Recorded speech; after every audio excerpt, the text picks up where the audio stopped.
ఆడాళ్ళు రెండు రకాలు, angels and bitches.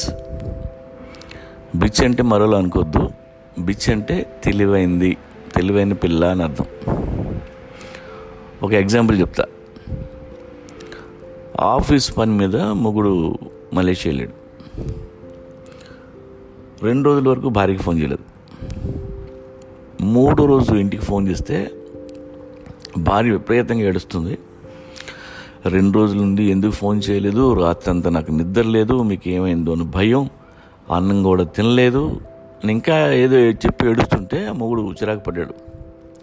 ఎందుకు ఏడుస్తావు, బుద్ధి లేదా, పెద్దానికి కంగారు పడతారుగా, బిజీగా ఉండి చేయలే, అర్థం చేసుకోవాలి కదా అని అమ్మ నా బూతులు తిట్టాడు. అలా ఫోన్ చేసిన అమ్మాయి ఏంజిల్. అదే ఆడి పెళ్ళం బిచ్ అనుకోండి. 2 రోజుల తర్వాత మొగుడు ఫోన్ చేస్తే ఏంజిల్లో యాడ్ అవుతుంది. Hi darling, and house your Malaysia trip, hope your having a good time.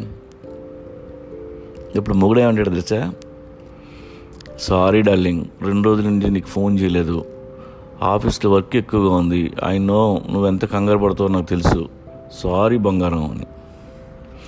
ఇక్కడ సారీ ఎవరికి చెప్పాడు? ఏడుస్తున్న ఏంజిల్నేమో తిట్టాడు, పట్టించుకొని బిచ్కేమో సారీ చెప్పాడు. అందుకే లైఫ్లో ఏంజిల్లో ఉండొద్దు, బీ ఎ బిచ్. ఒక పుస్తకం ఉంది, వై మెన్ లవ్ బిచెస్. అమ్మాయిలందరూ ఈ పుస్తకం చదవండి. మగాళ్ళని ఎలా హ్యాండిల్ చేయాలో తెలుస్తుంది. అంటే మగాళ్ళని మ్యానిపులేట్ చేయడానికి కాదు, వాళ్ళని అర్థం చేసుకోవడానికి హెల్ప్ అవుతుంది. Please read why man love bitches. It's a Bible for girls.